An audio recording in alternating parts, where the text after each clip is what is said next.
Ser podcast.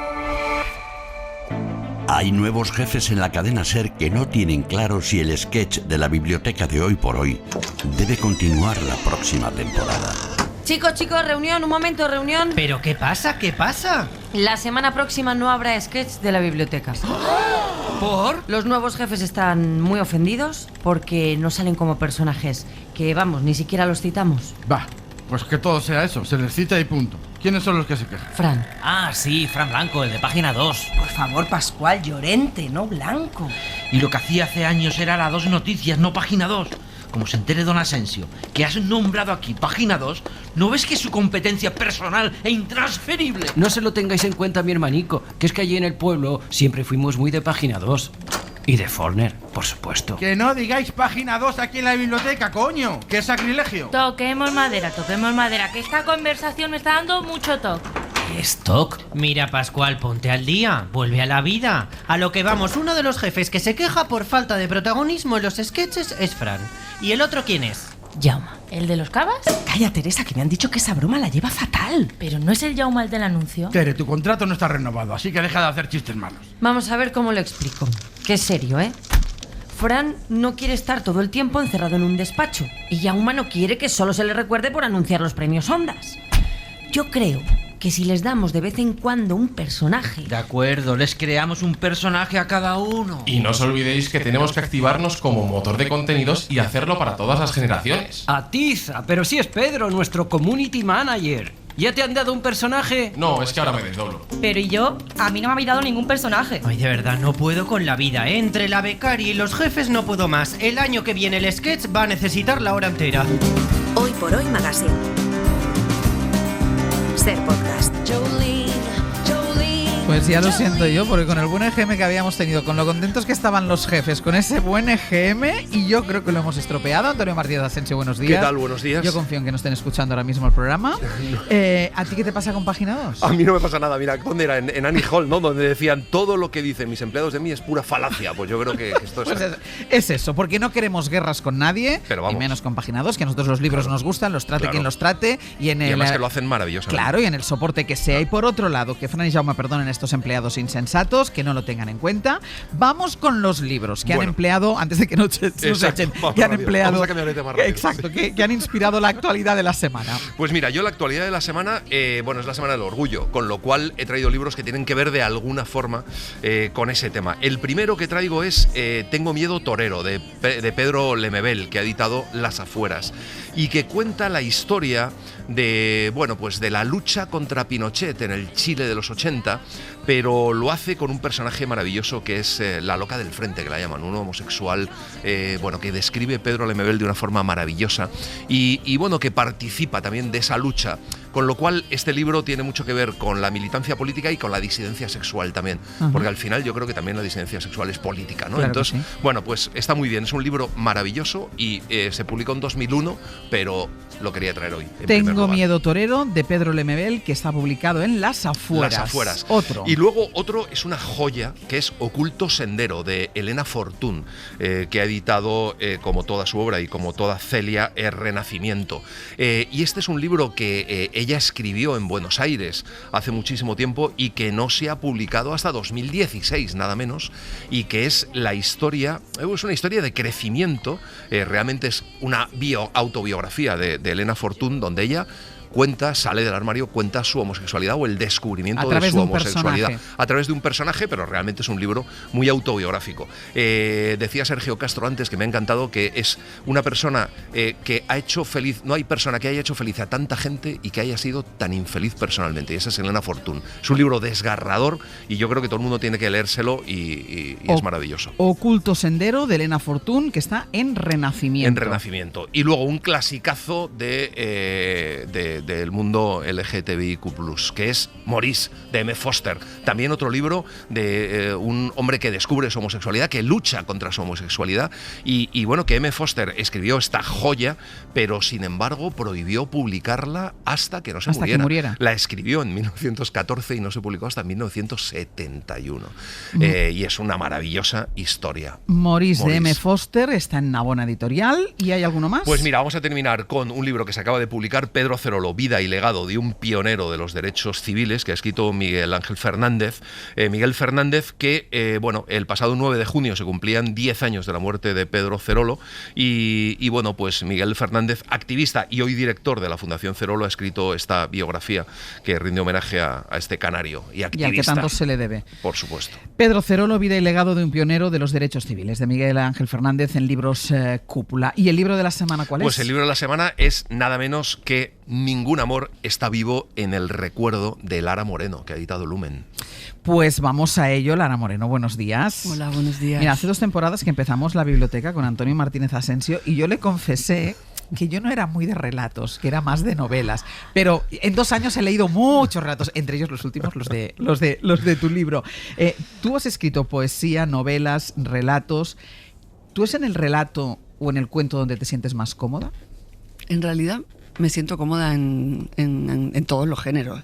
Lo que pasa es que cada uno se adapta a tu vida de una manera. Al final también tiene mucho que ver con el tiempo que tengas, ¿no? O sea, cada uno tiene su momento de escritura. Sí, cada uno tiene su momento de escritura.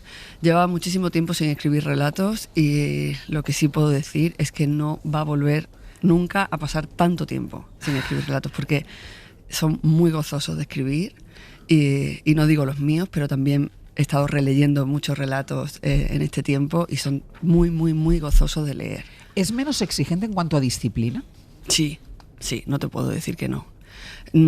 Claro, no es menos exigente en cuanto a técnica. Claro, ¿no? por eso te preguntaba en cuanto a disciplina. No, al contrario, porque yo creo que un relato, bueno, no sé si más técnica, pero una técnica diferente seguro. Bueno, si es que tienes que acertar, ¿no? Sí o sí, todo el rato. En realidad la novela pues tienes sus zonas de descanso, sí, ¿no? De alguna manera. Aquí no tienes tiempo. Aquí no tienes tiempo, no. Pero por contra, la novela es tan totalitaria, exige tantísimo y tienes que sostener una historia durante tanto tiempo, y no solo en la narrativa, ¿no? En el tiempo literario, sino en tu propia vida, que esto lo he gozado muchísimo, ¿no? Decías, me puedo asomar a un tema un momentito e irme corriendo. Es un mito que el relato se escriba del tirón, que es como un solo disparo. O sea, que te sientas y lo escribes del tirón o no. Pues te diré que yo escribía antes los relatos del tirón, como si fueran poemas, ¿no?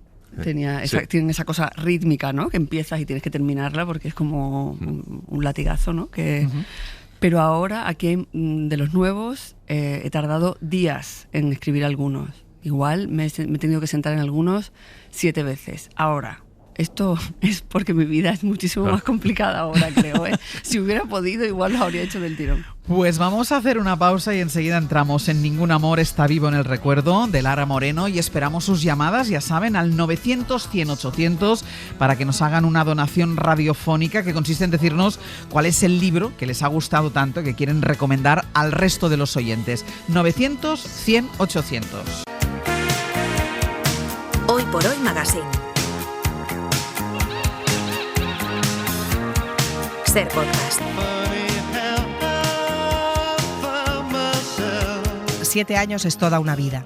En 7 años un país se viene abajo, cambia de gobierno, se viene más abajo todavía. Se vislumbra la punta del iceberg de una revolución social. Esa punta se derrite aplastada por la mala costumbre y el iceberg entero se derrite debido al cambio climático, manchando las aguas de derrotismo e insatisfacción. 15 relatos muy pegados a la vida, a lo que nos pasa, a los grandes temas y a las diferentes formas que cada persona los afronta: relaciones de pareja, machismo, salud mental, maternidad, violencia, miedo, inseguridad, toxicidad. Es Ningún amor está vivo en el recuerdo, de Lara Moreno, que es nuestro libro de la semana. Antonio, ¿por qué debe estar este libro en las estanterías de la biblioteca de Hoy por Hoy? ¿Por qué hay que leerlo? Bueno, yo creo que toda publicación de Lara Moreno a mí me parece una buena noticia, pero este libro efectivamente recopila 8 relatos que ya se habían publicado anteriormente e incorpora relatos nuevos. A mí me parece que Lara siempre está reflexionando sobre los grandes temas que mueven a la sociedad, pero esta vez lo hace en los relatos contando historias muy íntimas, muy personales, que cumplen a rajatabla eso que dicen de los buenos relatos, que es que cuentan una historia, pero por debajo subyace la la historia real, la historia que verdaderamente cuenta el verdadero tema del relato. Y bueno, son relatos que están muy bien y que te cuentan muchas cosas para entender el mundo. Están todos muy, muy bien, y sobre todo el arranque del libro, que es esto que acaban de escuchar, que lo comentábamos antes con Pepe Rubio. La temporada que viene va a hacer 7 años que estoy al frente del Hoy por Hoy, 7 años exactos. Entonces, cuando leíamos esto, digo, ostras, yo podría escribir eso el día 1 de septiembre cuando vuelva de vacaciones, por todo lo que puede pasar en 7 años. Porque en 7 años es todo... O sea, al final la sensación es que todo es muy efímero, que no te das cuenta, pero todo es muy efímero, ¿no, Lara? Sí, y además este relato es de los más antiguos. ¿Tú ¿no? cuándo lo escribiste? Pues es que no te voy a... Bueno, la revolución social de la que estoy hablando es la del 15M, o sea que... Imagínate. Pero claro, me doy cuenta, lo escucho ahora y digo, hostia, es que lo podía... Otra vez sirve, ¿no? Que yo no descarto el día 1 de septiembre. Tú escucha el programa porque yo igual arranco así, ¿eh? Sirve todo el rato. 7 años que luego lo utilizas en otro relato que dice, llevo 7 años con mi fisio. ¿Es verdad que tú crees que 7 años es como el ciclo o no? Claro, las vidas de los gatos, decías, ¿no? Sí, yo mi ciclo vital son de 5 años, pero mira, aquí aparece el 7. Un poquito más. 7 años es tiempo suficiente para mirar atrás, y lo digo por retomar el primer relato, para mirar atrás y darse cuenta de que las cosas duran muy poco, o sea, que en 7 años han pasado tantas cosas. O de que las cosas pueden cambiar muchísimo, ¿no? O de que no eran tan importantes como parecían también, ¿no? Luego... también está el 20 años, ¿no? El 20 años. El que 20 años no es nada, hace 20 años de todo. Sí. O sea, creo que todos están ahí en el libro de relatos. Y aquí ese es tema un poco que subyace de esta mujer que se encuentra con su ex y donde al final pues todo es imposible porque, bueno, no es que haya cambiado el mundo, es que tú cambias mucho en 7 años. Realmente quien ha cambiado eres tú, ¿no? Sí, y te vas dando cuenta de que lo importante está en otros sitios, ¿no? En realidad este es el relato que da título al libro y hay un poco una declaración de intenciones, ¿no? De que limpiemos nuestros armarios, ¿no? También de esos amores... Que no nos quedemos colgados. Sí, que no nos quedemos colgados sobre todo de esta idea de amor que ya es un poco tóxica y caduca, ¿no? Y bueno, que hagamos limpieza y quitemos a los fantasmas del medio. Que lo pasado está. Ese primer relato sería un cómo hemos cambiado, pero en un mundo cada vez más cambiante y acelerado. Otro gran tema, el mansplaining, aparece en el relato como si la estuviera viendo. Puedo verla como si la tuviera delante, pero sé que si yo estuviera, todo sería distinto. Soy consciente de ese algo que irradia mi presencia, como ella me decía, hasta cuando estoy dormido, hasta cuando estaba encerrado en el cuarto del fondo y no salía durante horas. No salía, es cierto, aunque escuchara el trajín de la casa, un trajín que no sentía realmente mío, el trajín de la casa, que no me corresponde. Claro, este relato es tremendo, porque es esa sensación del hombre que sin él la mujer no es nada, y él la conoce tanto y es todo tan previsible y la ayuda tanto y la cubre tanto y la protege tanto. Antes decíamos que no es bueno quedarse colgado, es esa definición del amor romántico, pero esta idea de este hombre protector que aun estar separado de la mujer, estar fuera de la vida de la mujer, sigue pensando que él lo es todo para ella, esta idea también sigue muy arraigada. Sí, sigue muy arraigada y de hecho en el relato se intenta, y quizá esto es un poco ciencia ficción, ¿no? Pero él va viendo la transformación de ella, ¿no? Al principio la está mirando desde ahí, ¿no? Pero también está haciendo un análisis sin darse cuenta, al mirarla a ella está haciendo un análisis de todo lo que él ha influido negativamente en ella, ¿no? O sea, era poco deseable porque la miraba con rechazo, ¿no? La veía pequeñita porque a él le parecía poco deseable, ¿no? O sea, ese círculo. Pero va viendo al final cómo ella cada vez es más grande. Es más grande, ¿no? Y está más liberada de esos ropajes que él le ponía, ¿no? Y ha pasado una cosa que a mí me gusta mucho, que es que ella llama en un momento dado a un servicio de atención al cliente y le atiende una mujer muy eficaz y ella se siente segura, se siente más segura que con una mujer que le dice, bueno, lo vamos a solucionar y lo vamos... Entonces ahí también se refleja, luego cuando vuelve a llamar hay otro hombre, ¿no? Entonces, bueno, esa sororidad también está también muy presente en el cuento, ¿no? Bueno, ella necesita que alguien le diga, no te preocupes que lo vamos a solucionar todo y ya está, ¿no? Y no lo vas a hacer mal. Seguramente porque la persona que estaba con él le decía, eres una torpe y no sabes hacerlo. Seguramente, sí. Eso es lo que pasa muchas. Pero como ningún amor está vivo en el recuerdo, no importa.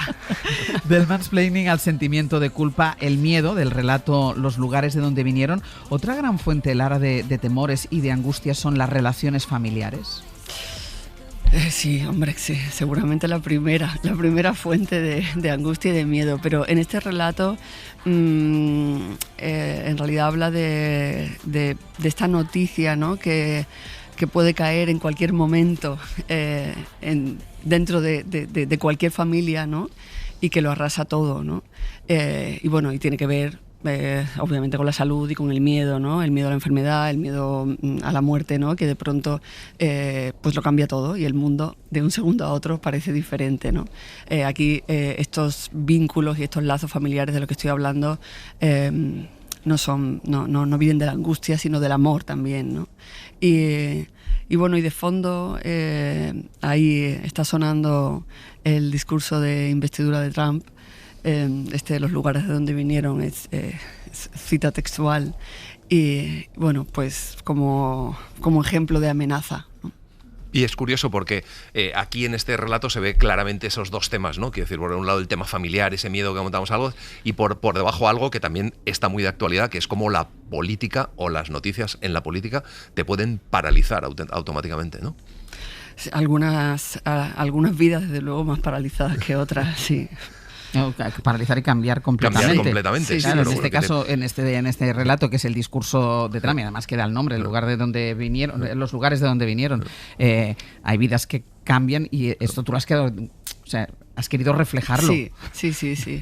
Estoy hablando sobre todo haciendo hincapié de todo el tema de las personas migrantes, ¿no? Y de toda. Pero que lo mismo esta... podría pasar, y volviendo al principio cuando hablábamos de los libros vinculados a la actualidad, podría pasar también con la regresión que podemos vivir en el mundo, para los homosexuales, es decir, que podríamos estar escuchando de fondo, en lugar de un discurso de Donald Trump, podríamos estar escuchando un discurso de Santiago Abascal, por ejemplo. Sí, todas somos susceptibles de volver que nos manden a los lugares de donde vinimos, ¿no? Exacto, como todo es susceptible de empeorar. Al final todo es salvarse o resistir. En verano las cosas se queman. Sentado en una silla plegable, mirando al horizonte de pinos desde el porche, asiente y repite: se queman. Toda la tarde ha soplado un viento que era una mano inmensa, una mano seca por el trabajo de siglos, y ardiente, y el cielo no era nácar ni preludio, era movimiento.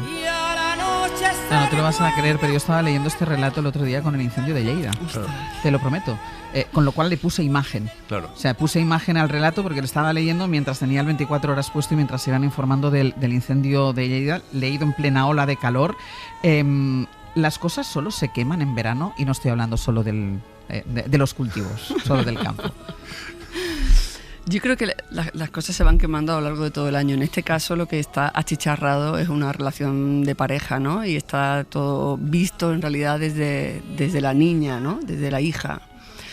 Creo que en verano, en las vacaciones, ¿no? Que se dice siempre, ¿no? Cuando hay más convivencia. Claro, en las vacaciones, cuando de pronto hay más convivencia y se paran las rutinas diarias, ¿no? O te salvas o resistes, ¿no? Y bueno, en este caso van a tener que huir, yo creo. Pero hay más opciones, porque es como que solo hay esa opción para una mujer, ¿no? Salvarse o resistir. Pero bueno, este es uno de esos cuentos en los que por debajo del tema principal está la familia, está todo eso, la paternidad y la maternidad, pero solo hay esa opción, salvarse o resistir. Bueno, también depende de lo que entendamos por salvarnos, ¿no? Sí, en realidad es o te vas o te quedas, claro, ¿no? Y aquí los dos, ¿eh? O sea, el marido aquí, ¿no? El padre, es verdad que está dibujado desde la mirada miedosa de la niña, ¿no? O sea, hay algo amenazante en realidad. Pero hay una infelicidad que comparten los dos. Es una mala relación mutua. Sí, es una mala relación, sí. Vamos a añadirle a las relaciones un poco de toxicidad, miedo e inseguridad en Nunca se acaba la noche. El tren más lento del mundo va de Madrid a Almería. Es un tren plateado, ya no tan brillante, robusto como un tigre viejo. Atraviesa la península, cordilleras, valles, ciudades, estaciones abandonadas. Deja un rastro de óxido en la tierra y luego desemboca en el mar como los ríos antiguos. Hice casi todo el viaje durmiendo. Este relato, que en el arranque parece una queja de manual para Óscar Puente, no va de trenes, aunque ese viaje en tren marca mucho del tono del relato. Aquí, de alguna forma, sacas las relaciones tóxicas en el mundo artístico, que son relaciones que se pueden dar en otros sectores y en otros mundos. Pero ¿quieres fijarte especialmente en el mundo de la creación? Fíjate, está también, bueno, pasa con las novelas y con los relatos, ¿no? Pero las lecturas de los demás te van aportando cosas a tu propia escritura que no has visto. No estaba intentando mirar ahí, pero es verdad que esto es una chica muy joven, ¿no? Que está teniendo una relación totalmente absurda, ¿no? Para ella, donde pierde absolutamente el control con un señor, ¿no? del mundo artístico que le dice que le promete. Que le promete. Pero esto puede pasar en cualquier cosa, en cualquier ámbito, en realidad, ¿no? O sea, lo que quiero retratar aquí, este relato en realidad va de la ansiedad, ¿no? Y no tanto de la ansiedad que en un momento dado tiene ella en una ciudad desconocida como es Melilla, ¿no? Porque llega a Melilla, sino de la ansiedad como pérdida de control, ¿no? Entonces hay tantísimas malas decisiones que ella ha ido tomando, entre ellas dejarse llevar por este señor, ¿no? Pero esa, como otras tantas, ¿no? Y va perdiendo el control de sí misma hasta que, claro, llega un momento en el que el pánico llega, ¿no? Yo creo que en todos los relatos hay algún punto de identificación, si no con algo que te pasa a ti, claro, con algo que tú sabes que le pasa a alguien. Yo creo que en todos los relatos de este libro está. En este especialmente, yo no sé si ha habido gente que lo haya leído, no solo insisto, en todos, que te haya dicho, ostras, me he visto en este relato. En este, porque este es muy obvio. No tanto a posteriori, pero claro, he hablado con tantas amigas tantas veces, ¿no? De este momento de pérdida de control y de estar donde no debes, cuando no debes, sin ningún tipo de motivo, esperando un mensaje que no va a llegar, además, ¿no? Mirando hacia un futuro que no es el tuyo. No existe. Pero también este cuento habla también un poco del miedo a lo desconocido, ¿no? Del miedo de repente a ese momento, cuando ya después de todas las malas decisiones estás en un lugar que sabes que no es el lugar no solo donde tienes que estar, sino que ese lugar es bastante peligroso. Ese miedo a lo desconocido también está. Aquí también yo misma me he dado cuenta de que había otra lectura en el relato que cuando la escribí quizá fue de forma... sin pretenderlo, ¿no? Hay un momento en el que ella se encuentra con un polizón, ¿no? Con un chico marroquí, ¿no? En el ferry. En el Melillero. Y luego, claro, recorren juntos la ciudad, él la lleva a conocer su barrio, ¿no? Y hay un momento en el que pues ella está sola por unos caminos de tierra, tiene miedo. Pero en realidad me doy cuenta cuando estuve en esta revisión del relato, ¿no? Cuando lo he corregido, de que la amenaza es más seria que él, ¿no? Porque ella está mirándolo todo desde esta blanquitud que ni siquiera sabe que habita, ¿no? Entonces ella tiene miedo, pero tiene miedo desde ese lugar de tener miedo de las personas blancas, ¿no? De todos los relatos, ¿cuál te ha gustado más a ti, Antonio? Pues a mí me ha flipado mucho Oro Negro, porque cuenta también una historia ahí muy donde, no sé, es como esas contradicciones de la sociedad. De repente una pareja que descubre que la hija de sus vecinos pues a lo mejor no está viviendo en las mejores condiciones, y sin embargo ellos pues son muy liberales y juegan un poco al juego, pero luego sin embargo hacen una denuncia. Esa incoherencia o esa coherencia en nuestra vida, y sin embargo a lo mejor la coherencia de lo que nosotros no entendemos. Me ha gustado mucho ese contraste. Es uno de las apariencias engañan. Sí y no al final, porque también es uno que estás viendo cómo vive una niña, ¿no? Y estás viendo que todo eso que tú piensas que va a pasar está pasando, todas esas violencias que la niña está, desde no estar escolarizada a otro montón de cosas que no hace falta que contemos aquí, ¿no? Sustancias, o sea, un montón de cosas, digo, para que la gente se lo lea si le apetece, y al final no haces nada, ¿no? E incluso al final eres partícipe, como al final somos partícipes de tantas cosas, ¿no? Porque hay lugares donde no entramos nunca, ¿no? En cómo cómo la familia educa, cómo la familia tal, cómo, o sea, bueno, tenemos que atrevernos un poco más. Claro, porque ¿no? al final te piensas que en cada casa, o sea, ¿por qué vas a meterte tú en eso, no? Que es un poco también lo que pasa en muchas relaciones de violencia machista. Sí, es decir, yo no me voy a... Serán sus códigos, yo no me voy a meter en eso. Claro, pero... Claro, hay una niña ahí de 6 años, ¿no? Que es como el reclamo total para si no te metes ahora, ¿cuándo, no? Se llamaba Claudia. Tenía 6 años y el pelo casi naranja, lacio. Su cara era redonda y en medio de ella había un dátil recién nacido, una aceituna de carne. Se llamaba Claudia, tenía 6 años, se reía como la niña que era y se hacía la seria como la vieja que ya era. A veces no se hacía la seria, a veces a sus ojos negros y también redondos asomaba esa profundidad que vuelve oscuro el mundo.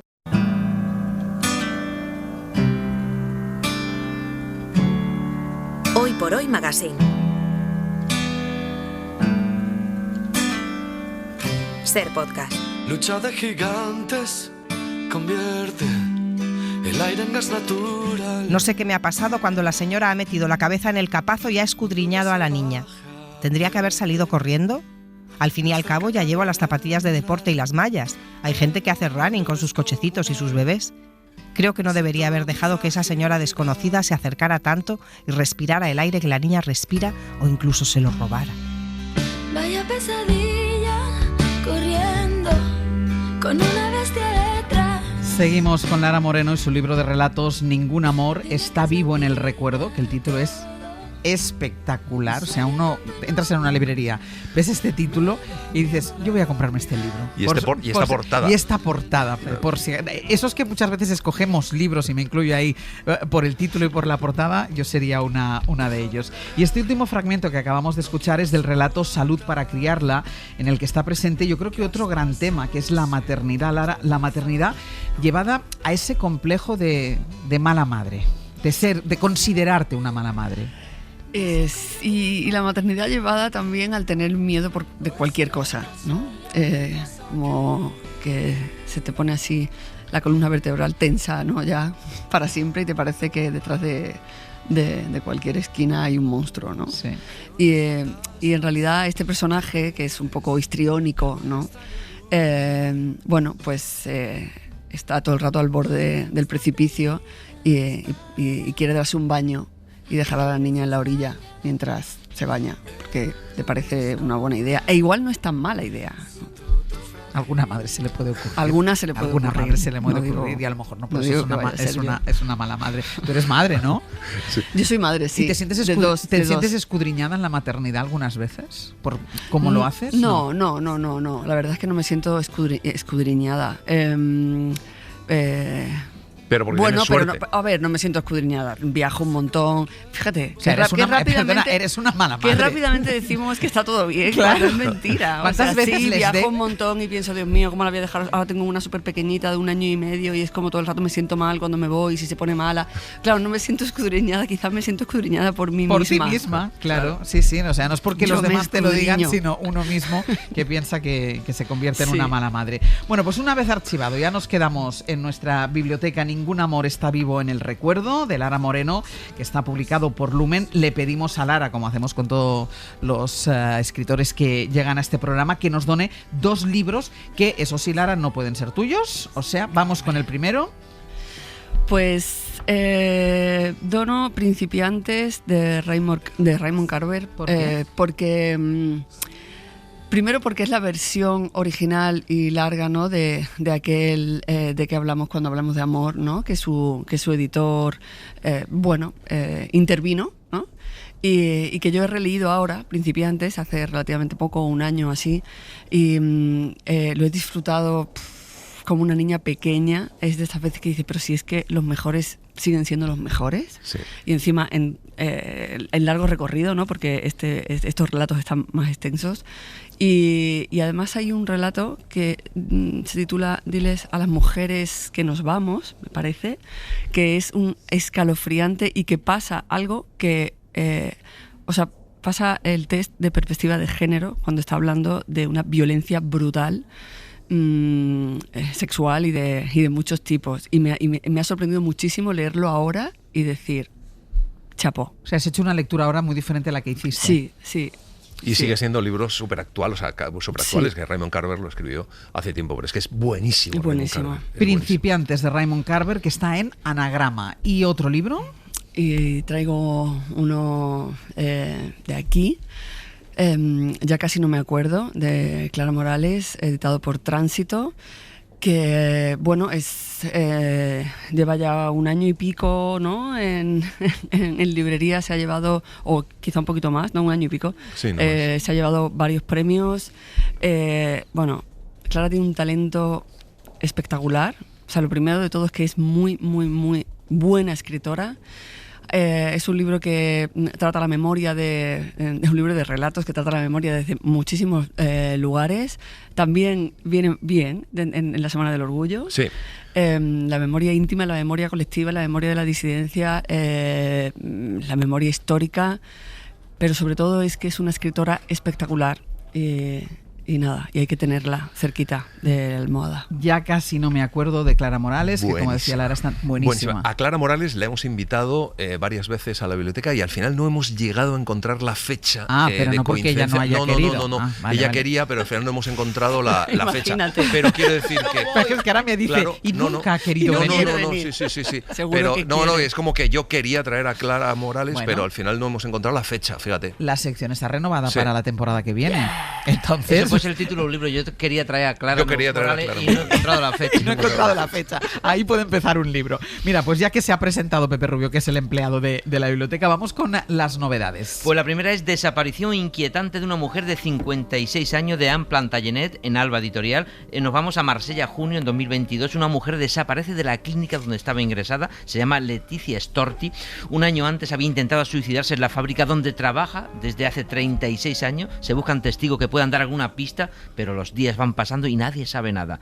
Anne Plantagenet intenta en este libro devolverle el rostro y el nombre. Claro, pero que es una historia real, ¿no? Y además a esta mujer la conoció Plantagenet en el rodaje precisamente de una película donde ella hacía, además, donde hablaban además de este tema. Entonces es una novela que da vueltas un poco sobre ese tema, sobre esa búsqueda, y es alucinante este pequeño libro finito, Anne Plantagenet, que escribió un libro maravilloso sobre María Casares y que ahora viene con esta historia. Desaparición inquietante de una mujer de 56 años de Anne Plantagenet, que está en Alba, Editorial Alba. ¿Otra novedad? Bueno, Casas quemadas de Gema Nieto, de Plason, está en Plason and Bertelboom. Yo le voy a proponer a Alba Calvallá, que la editora, que le voy a llamar la partida ahora P&B, porque es un tío. Yo se lo dije el día que hablamos con ella, le dije, tú eres consciente de que a la gente le va a costar pronunciar el nombre de tu editorial, pero bueno. Bueno, pues por esta página transitan fantasmas que surgen del pasado y arden como la memoria para no consumirse nunca. Hoy va de cuentos y de grandes relatos, porque ha estado Clara Morales, ha estado Raymond Carver, ha estado Lara Moreno y ahora Gema Nieto, que también es una gran escritora de relatos y que ahora me he acordado yo cuando decías eso, porque hay algunos relatos que tienen un poco vocación de novela, tienen unas 50 páginas, una cosa así, y que se desarrollan un poco más profundamente, pero creo que Gema Nieto es una gran escritora y que hay que seguirla y leerla, y Casas quemadas está muy bien. Casas quemadas, Gema Nieto, Plason and Bertelboom, el segundo libro, segunda novedad, que también se queda ya en las estanterías de nuestra biblioteca. Vamos con los oyentes y con sus donaciones. La primera es Virginia, que nos llama desde Málaga. Virginia, buenos días. Hola, buenos días. Cuéntanos, ¿cuál es el libro que donas para la biblioteca? Pues el libro es El Día del Lobo, de Antonio Soler. ¿Y por qué te ha gustado tanto? Bueno, me ha gustado sí, porque es la historia, en parte la historia de mi familia materna. Y bueno, además, mira, con las estadísticas que habéis dado ahora mismo hace un ratito en las noticias, pues me da un poco de miedo que esto se venga a olvidar. El libro cuenta un episodio menos conocido de la Guerra Civil, lo que fue la huida de la población de Málaga hacia Almería. La desbandada. Conocido como la desbandada, sí. Y bueno, y mi madre y su familia, mis abuelos y mis tíos, pues les pilló esa historia. De hecho, es el relato de ellos, de mis abuelos y de cómo fue. Y entonces...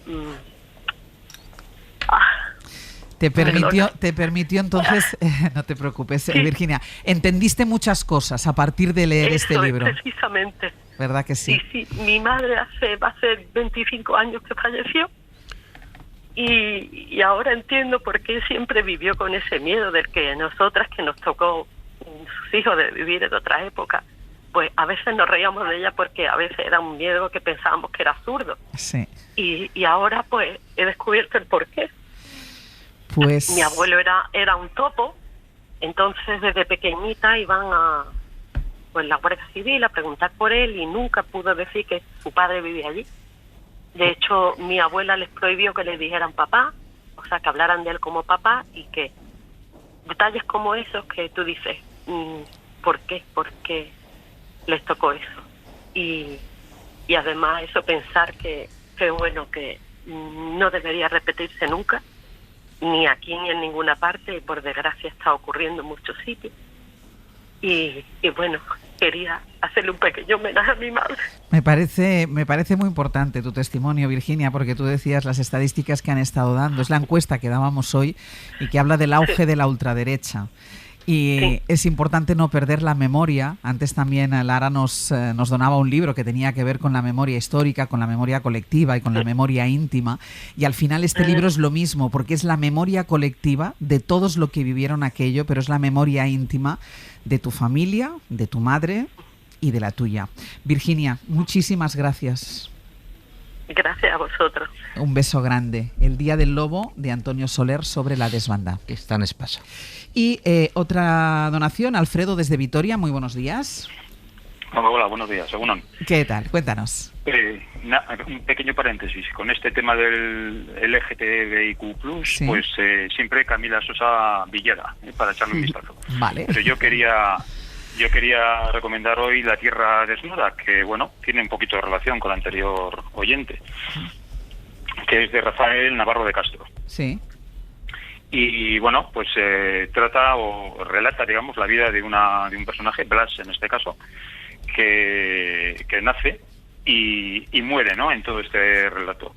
Y es pues la imagen un poco de esta España, ¿no?, de esta España nuestra, de lo que fue desde la Segunda República, digamos, Sí. hasta prácticamente hoy, de cómo era y cómo es y cómo ha sido este país, ¿no? El estilo, además el estilo es directo, se lee bien, frases cortas, contundentes, y escribe perfectamente, pues eso, un modo de vida que ya no está y una vida que tenemos ahora y que posiblemente pues nos esté llevando a un lugar al que desconocemos. Pues muy, muy interesante. otro con el que nos quedamos, La Tierra Desnuda, de Rafael Navarro de Castro. 2 pedazos de donaciones en el día de hoy. Que está en Alfaguara este último. En Alfaguara. Un libro, una hora. Antonio. Pues mira, en un libro, una hora tenemos ración doble, porque el domingo a la hora de siempre está Paraíso Inhabitado, de Ana María Matute, pero es que el domingo a las 10 de la noche hacemos un autor en una hora dedicado a Ana María Matute. Pues Ana María Matute por partida doble.